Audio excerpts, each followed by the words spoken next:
Welcome to the 20th episode of Storytellers. It's hard to believe we've made it to 20 episodes, but we're still going strong. Today we're sitting down with Chrissy from Dog Eat Dog. She's got an incredible story and an amazing story here in Mitten Village in Sarnia. I really hope you enjoy it. Welcome everybody. We got our milestone episode today. This is our 20th episode of Storytellers. We were just talking before we sat down here that this has been going since 2018, going strong, and I think we have an incredibly unique and exciting episode for you today. I'm pleased to be here today with Chrissy from Dog Eat Dog. Chrissy, thank you so much for being here with me today. Thank you, Matt, for even contacting me. I appreciate this. So before we get started, I'm going to say right off the start, there's going to be swearing in this one. So hopefully it doesn't offend, but we're going to lay it all out there. So I hope you enjoy it. Let's start the episode like we do every episode and tell us your story.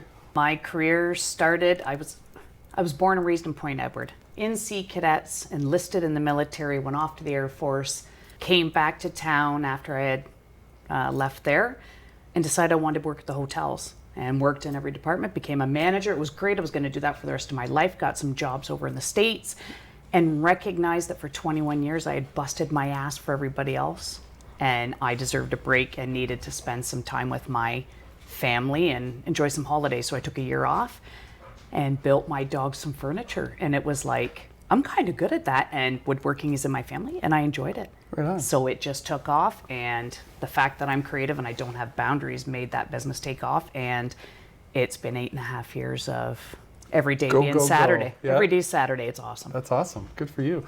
What are maybe some of the things you've learned along the way that you kind of brought to where we're sitting today at your beautiful shop here on Mitten Street?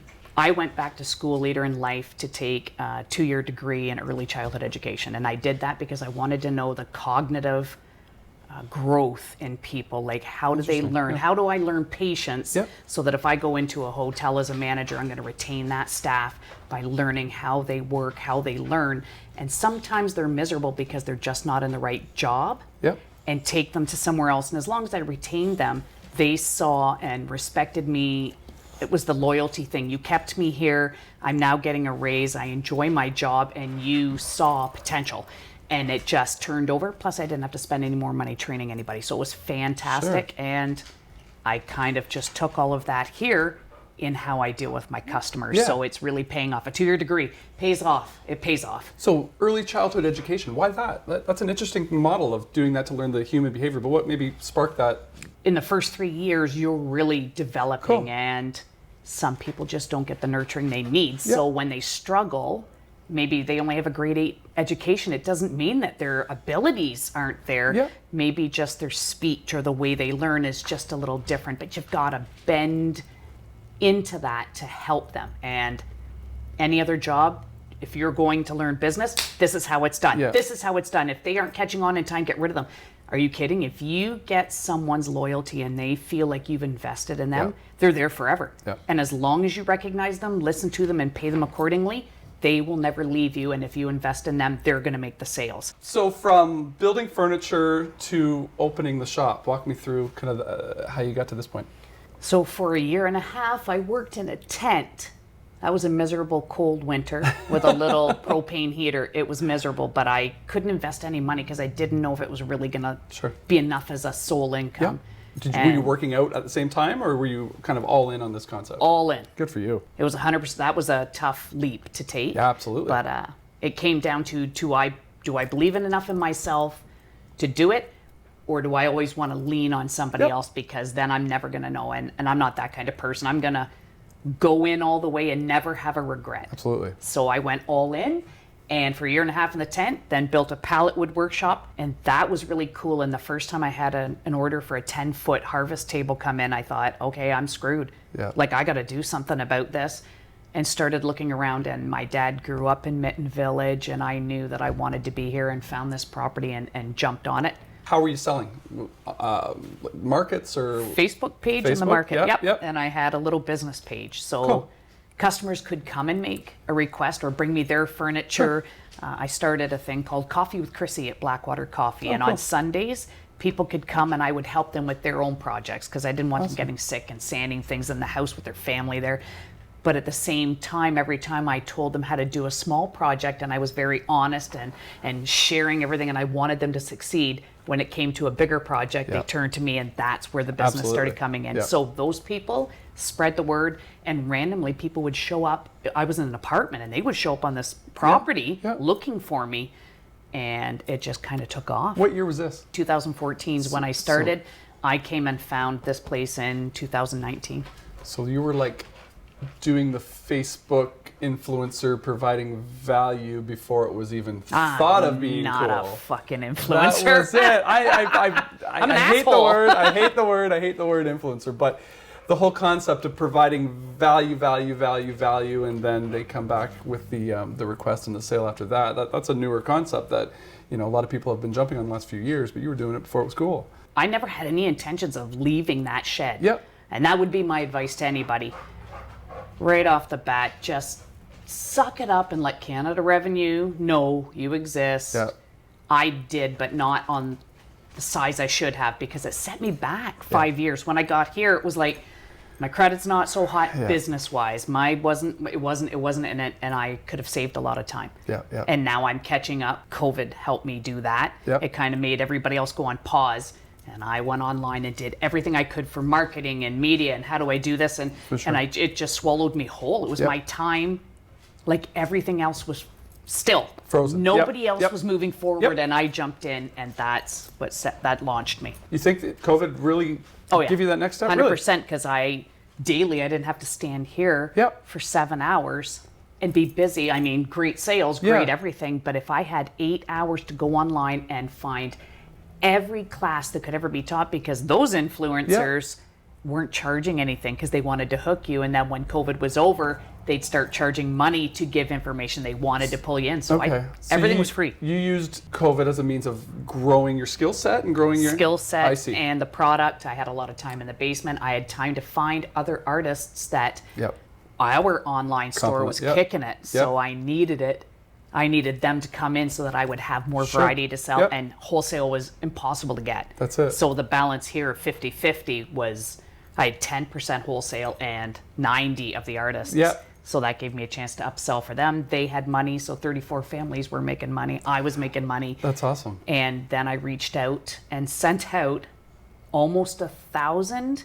I made a message and I copy and pasted it, because what were we, 6 months in? Stores are starting to close.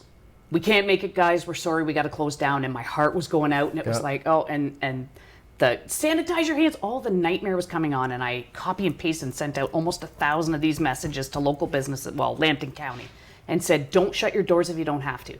I'm great at media. I have a friend that's got people that will invest in your business. You can partner up, or we can get you a loan to do this. We can help you find out how to do. We'll get you an online webpage. And the messages started coming in, and it was like, wow, they're really listening. And it took, out of the almost 1,000, 21 of them responded and said, yeah, I could use some help, but do you need anything? 21.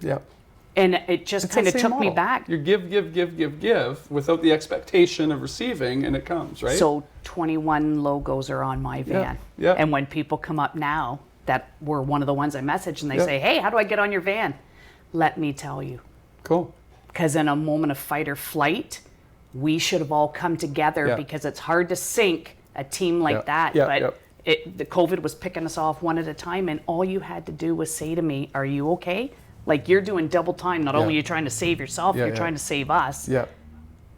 And I didn't care. Like, at that moment, I didn't care. I just cared about me, and we got to stop doing that. Stop seeing me as competition. I don't see you as competition. And if we all work together, absolutely, destination city, then other cities will see us going, what are they doing? And they want to mock what we're doing. And then we start to grow. Then all of a sudden, Southwestern Ontario is the place to be. And we should be. And we're living in utopia. So it all started, just COVID was the thing that started that and brought it out of me. Good for you. And that's something that, some people learn how to make bread. That's how we met, actually, was during COVID. I started doing some leather work as my way of trying to keep my mind out of the darkness that COVID was, and started selling some stuff through here. It's inspiring to hear that somebody did see that sort of growth and that sort of potential by putting that free time that we may never ever see again in our lifetime, I hope, to incredible use, right? So there was no do or die. There was only do. And I know that if you give yourself I'm a lifetime dieter. If I always know that I can back off and get whatever, you're going to. I didn't give myself an out. There was only, I have to do this. Whatever has to happen, moving into the back of the store and showing the community that I'm going to live in Mitten Village. I'm going to run my business out of Mitten Village. I'm going to be here, protect you, and do whatever we need to do. I'm all in. That, I hope, gave some comfort to some people. What were some examples of different stories or different things that you kind of helped other businesses do and during that time? Like media. So the Coffee with Chrissy used to be about furniture. Sure. And all of a sudden, on the moments we could talk to each other face to face, they started coming and saying, you know, here's my business. Okay, well, do you have a business card? Let's start with this. And I'm open. And I always opened with, the opening line was, don't take this personally, but take it personally. Look at your business card from somebody else's angle. Can you even see your name? Can you see the colors? Do you get, right? You either copied somebody else or on your computer it looked this big, and then we just started to work through. Here's your checklist. Bring a book. You need to. Good for you. But not overwhelming enough. Come back next Sunday. Let's see, because I'm going to check. And I'm going to come back and check on you. More of a consulting, advisor, coach sort of approach. Co-worker. There you go. And then, what are you good at? Because if you can help me out with, you know, monitoring my spreadsheets a little better or whatever, and we all have these great things. The military taught you that if you're great at polishing boots, you get them all. You're great at doing the laundry, you get them all. We all divide have and to conquer a little bit, It all screams success. Why would we not do? If you think you're here with your business, you're not going to ever work with anybody else. You're not. You have in your mind that that's the most you're going to give, and actually what you are is the employee. I'm only making this much, so you're only going to get that much effort out of me. You're not a business owner anymore. You're the employee. You've trapped yourself in that spot, and we all become entrepreneurs or live the life of an entrepreneur because there's no ceiling. I used to dress every day in a pair of scrubs, t-shirt covered in sawdust, and someone, when I was doing furniture in Blackwater, someone came in and looked at it, and I said, what do you think of that? That's new. And she kind of analyzed it and said, you know, it looks like it's always been here, but I'm really not noticing it as much as look at the shirts, look at the mugs, and I said, that's exactly why I build my furniture the way, because it's making their merch sell. And she said, you built it? Yep. What's your business like? She said, here's my card, I want you to message. And it ended up being a program called Cube that ran out of the college. And she said, we only do it for people that are entrepreneurs and really don't have a business. But I think we could do something for you. So Christopher Mish, that was running it, and he's mentored, I don't even know how many people. And they actually created a whole program around me to help people that already have businesses come back to the basics and learn how to go forward. So he had a gentleman that worked there, and he was fantastic. And I still give him kudos all the time. He sat with me, we did some paperwork, and I said, I hate this. I'm wasting time. I'm not in my shop working. This is a waste. And he said, you need to get out of your head that it's your furniture you're selling and you look like this. You are your store. You are your business. And I said, I'm not. This isn't, if I have to clean up, I'm charging you $10 extra. That's a waste of my time. And he said, you are your business. Tell me about your business. Blah. I went on for like 10 minutes and he said, you are your business. And I walked out the door and I got in my car and I was just like, I'm wasting my time. I just took 45 minutes. And then I slept on it, got up in the morning and I went, motherfucker. He's got like, it. He was right. And that moment I started to try and learn how to work Facebook better and how to put out videos. And then everything came to a head with the COVID thing, and and it was like, you can see my Facebook was like, hi, here's a video, come on down, ha ha ha, to and it just and the views and the shares, the honesty, and the, right? That's what everybody was looking for, something that was raw and not all jazzed up like some of these other influencers out there. I just wasn't trying to swear, and I was trying to not offend anybody, but I'm better, and I bring in and draw on the right people with me just being me. With your social pages, you found like you were holding back, and when you started to kind of show the real Chrissy, what happened? It took off.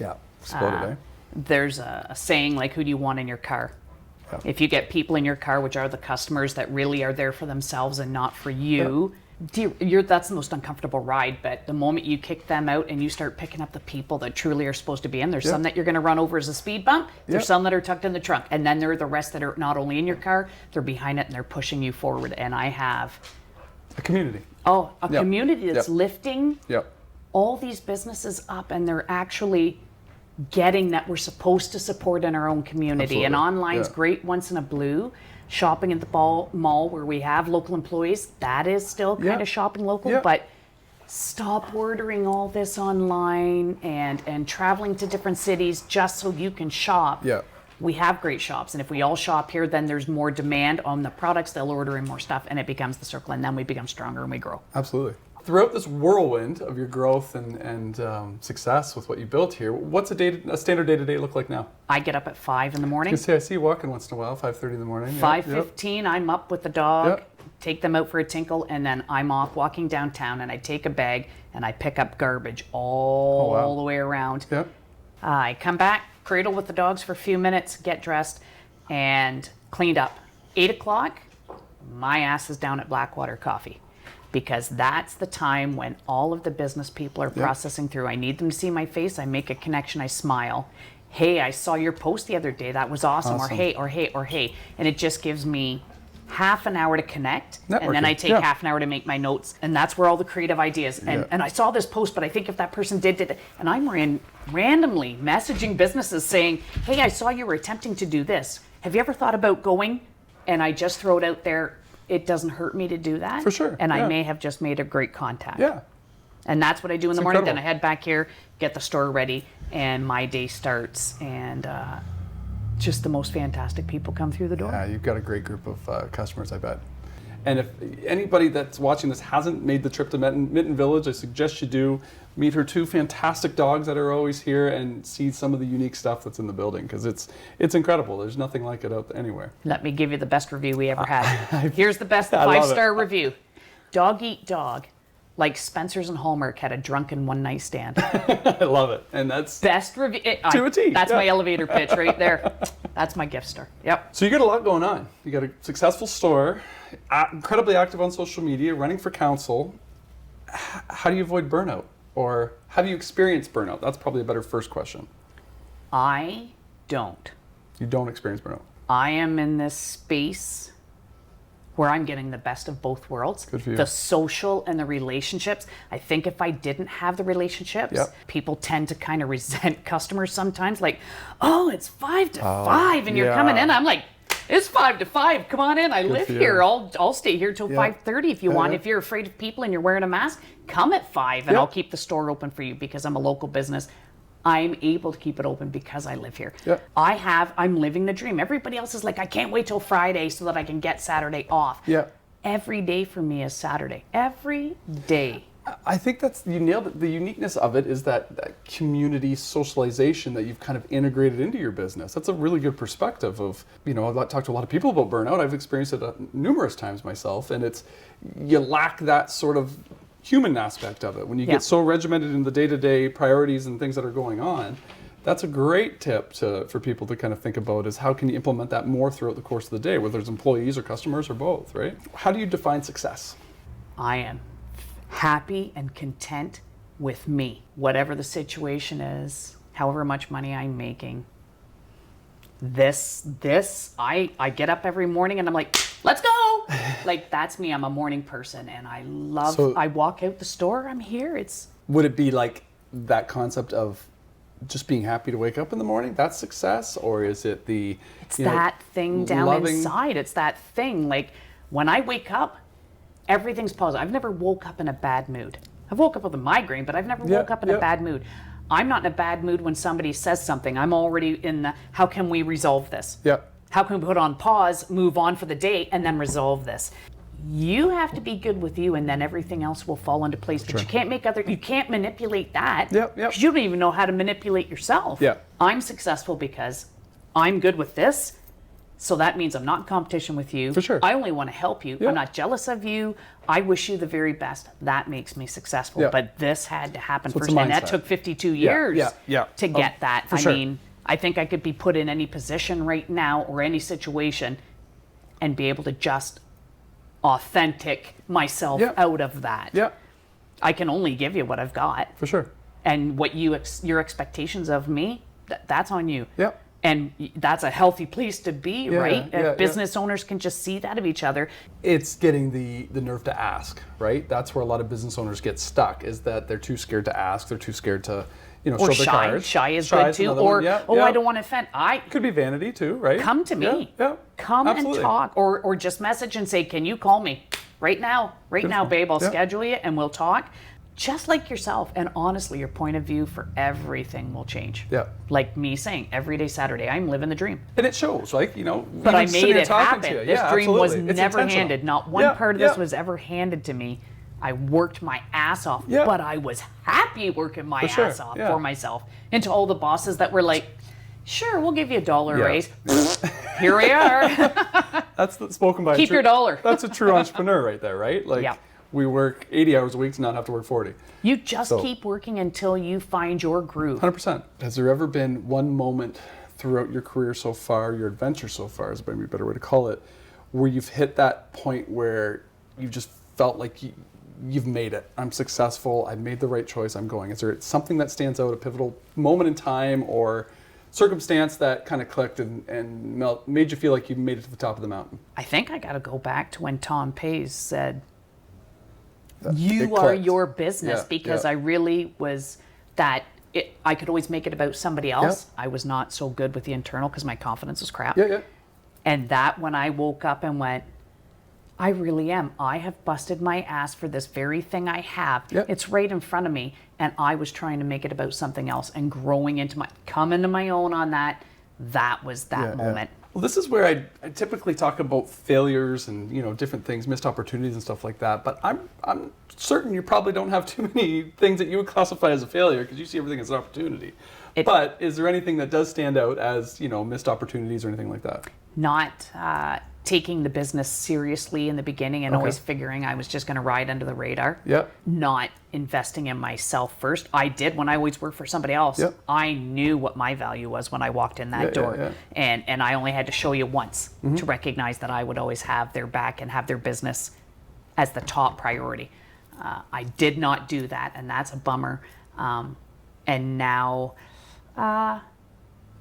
I want to expand with this business and have other places to go, and I'm a little bit hesitant because I cannot manage that on my own.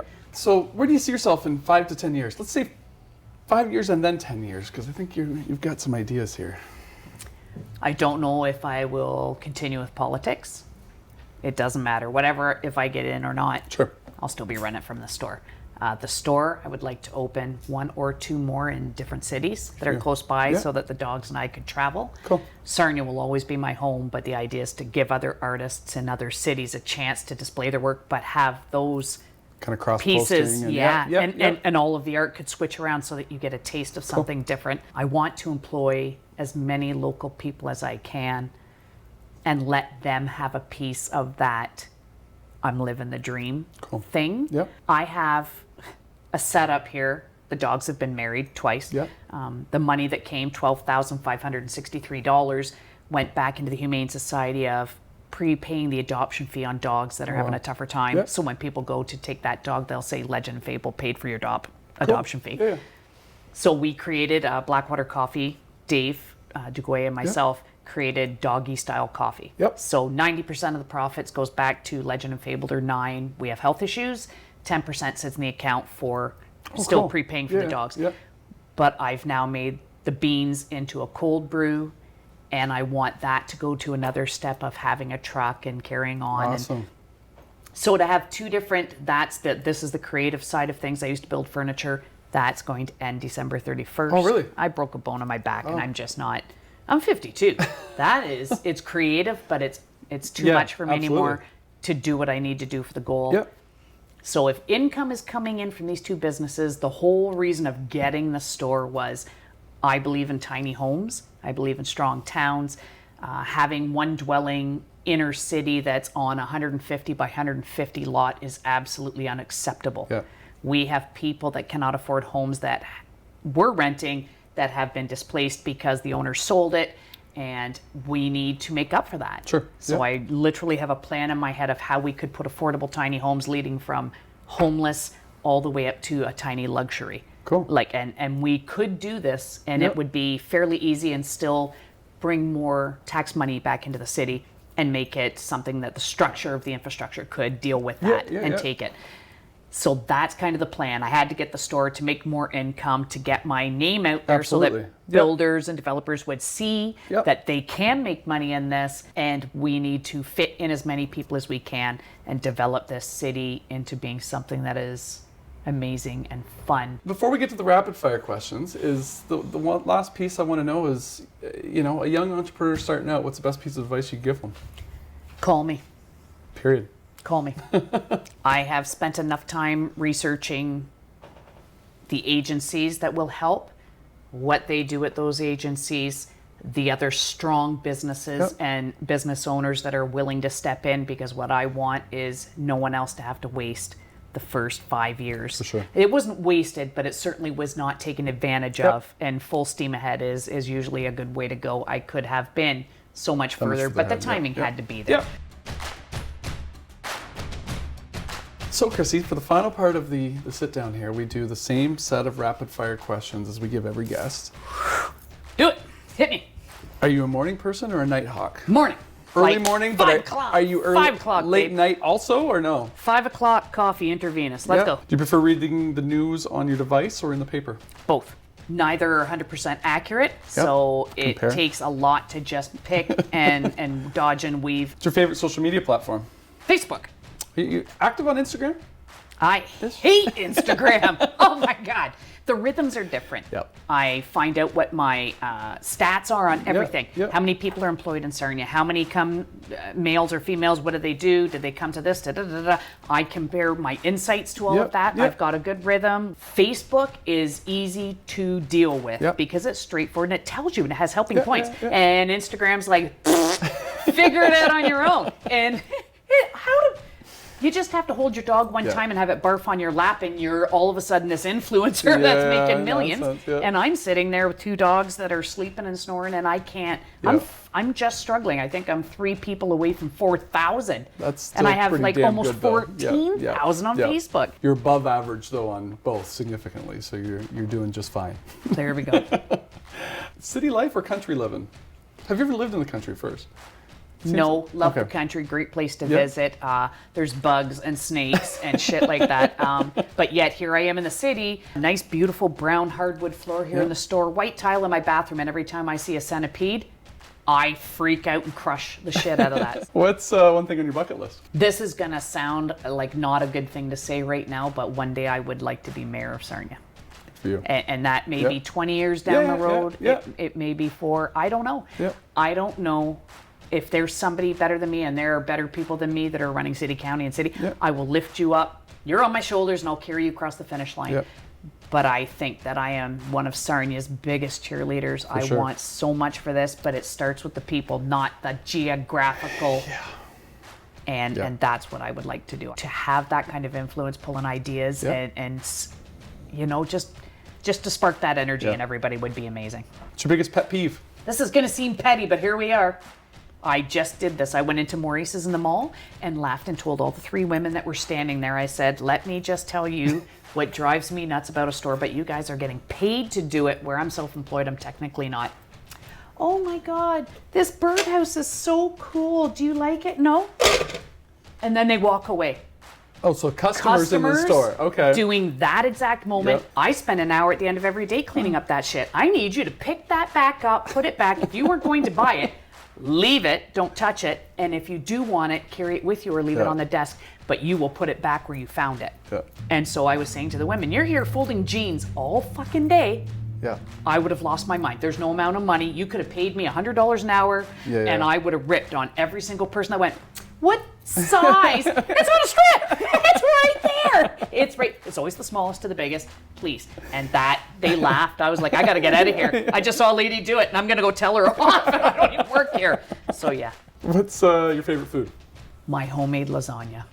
Like Always. homemade pasta with Yeah. 3 kinds of cheese. It's 13 layers. I make it in a gigantic turkey. Yeah. Oh, it just absolutely. He loves it too. You Listen. know my next question is? Well, dogs or cats? Durr. I don't We'll just skip know. over that one. Hi. That's good timing. Hi. Clean desk or messy? God, being a squirrel, that first day of the week and get everything tidied, and by that afternoon it's done. Yep. But I know where everything Organized is. chaos. And if somebody came to tidy my desk, I would lose my shit. Yeah. It's not your zone. Don't do it. Like right now, I can tell you everything that's on fair. my desk. Yep. Just leave it alone. And then once a month, I'm sick and tired of my own disorganization, and I get that shit under control, and then it's over again. Last question. What song do you want played at your funeral? The movie Caddyshack. I'm all right. That one. Like, I'm okay with me. Chrissy, thank you very much. This has been a hoot. Thank you. Hope you enjoyed it. I hope everybody at home enjoys it too. I think this has been a fantastic episode. So I don't like to talk in front of cameras. no, not you. Thanks. Fuck! Come to my store. Come to my store. Yes, thank you There very we go. much. Thank you.